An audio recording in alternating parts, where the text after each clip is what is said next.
You are looking live at the Nasdaq, which had a follow-through day on top of yesterday's follow-through day. Today's follow-through day came in, much higher volume than the prior, few sessions, but you can see this bounce off the lows here.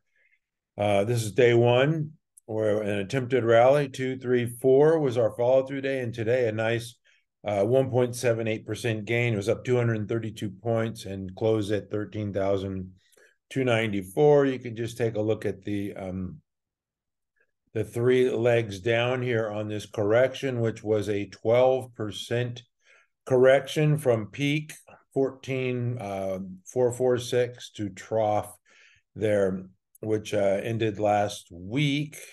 I hope that's the low, but the low of 12,543. It's a 12% correction.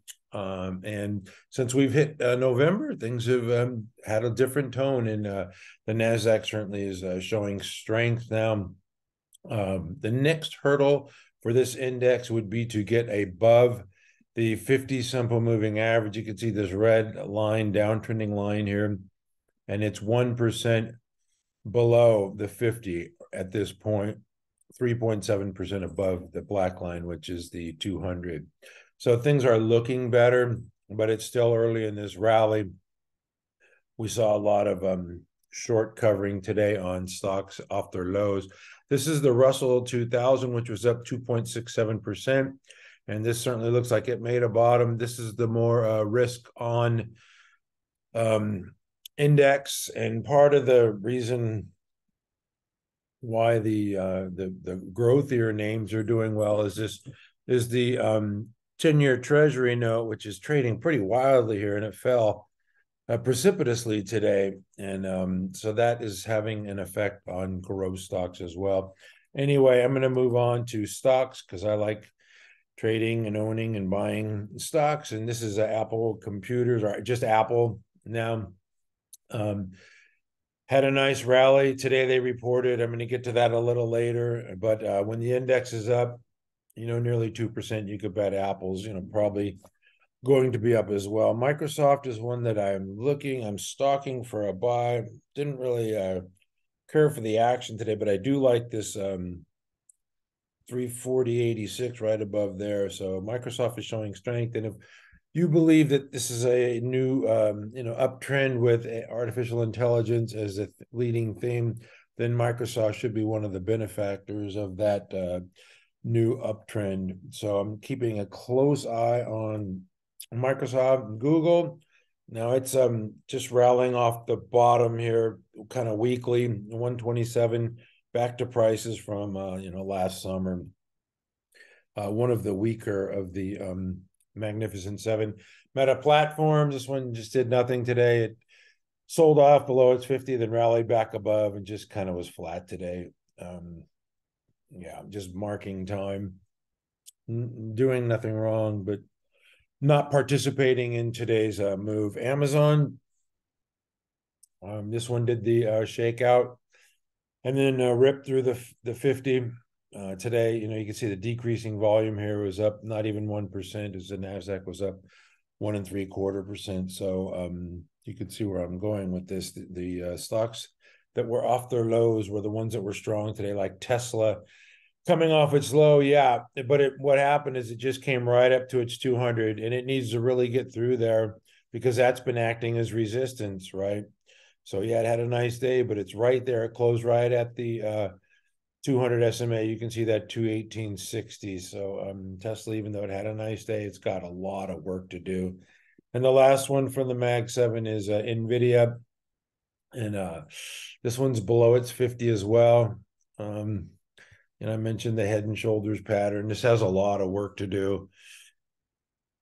And not much to say about NVIDIA. I'm not really interested in NVIDIA at this point until it gets through the 50. Maybe 476 would be a opportunity, but it's got to show more strength there, and probably have to wait to earnings on the 21st for a new data point. I'm just going to go through some. I'm going to go to the oil and gas stocks, go through some strength.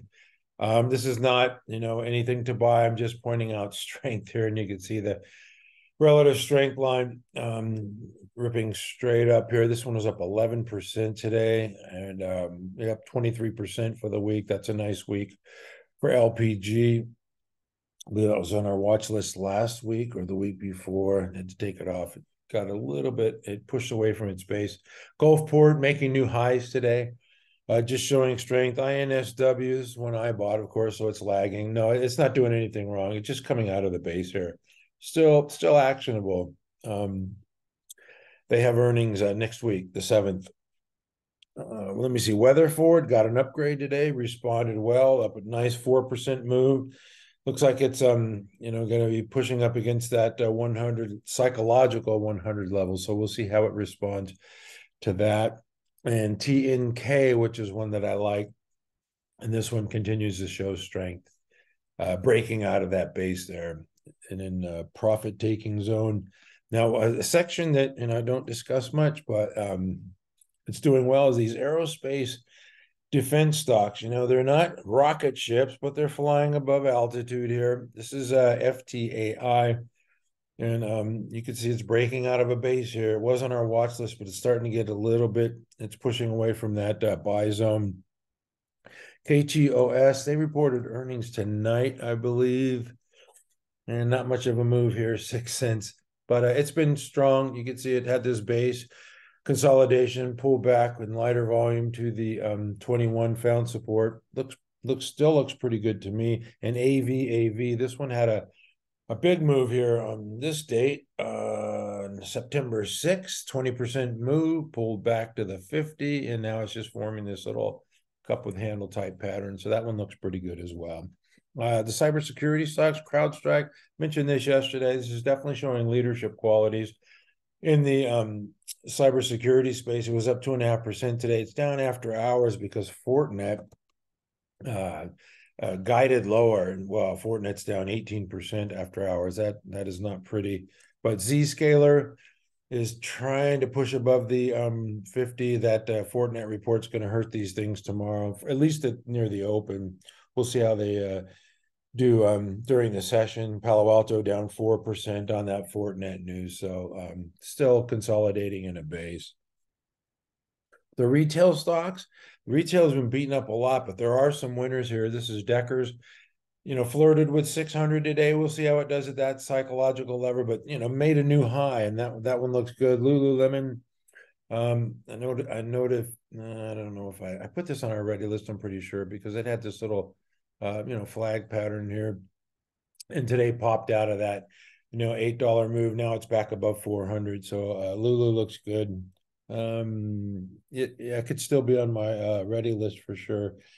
Hasn't gone too far crazy. Coco, they reported earnings, and you can see this.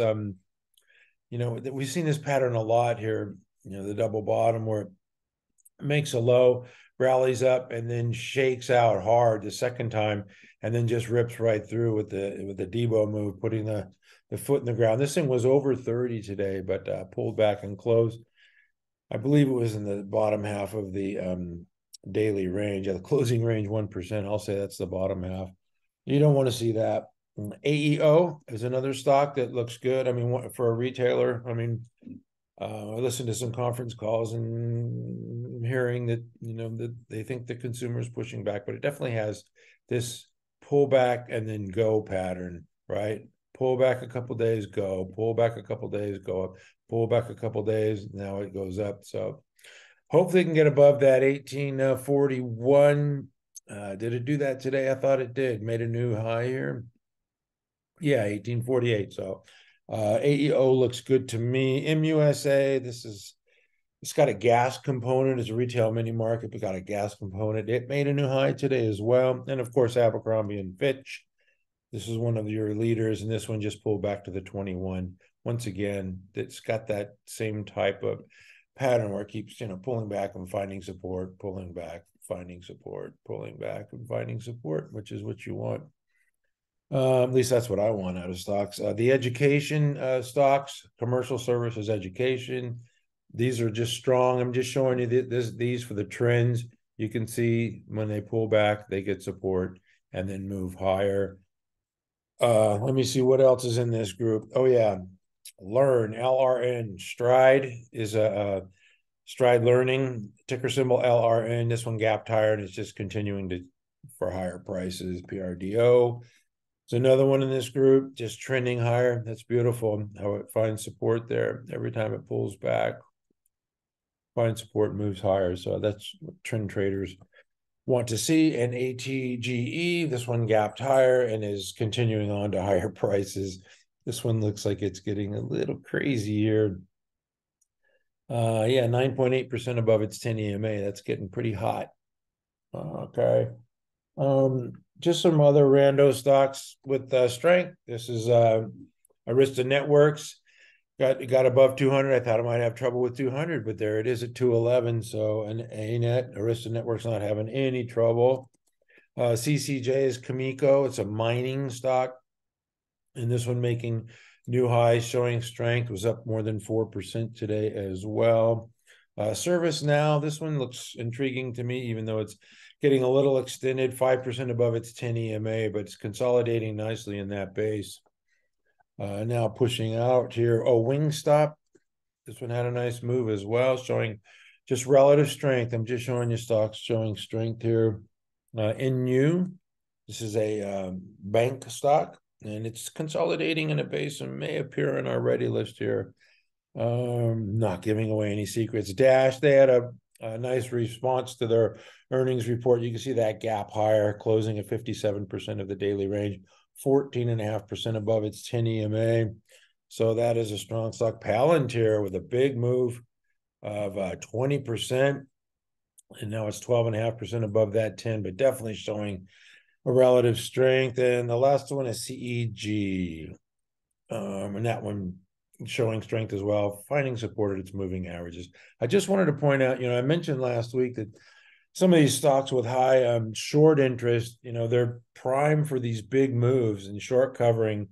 And we got a bunch of them today. Roku was up 30%. You can see when the short covering rallies occur, you get your face ripped off. And this is why shorting is so dangerous. This is a firm with a 20% move, upstart. No news, but it's up, 12%.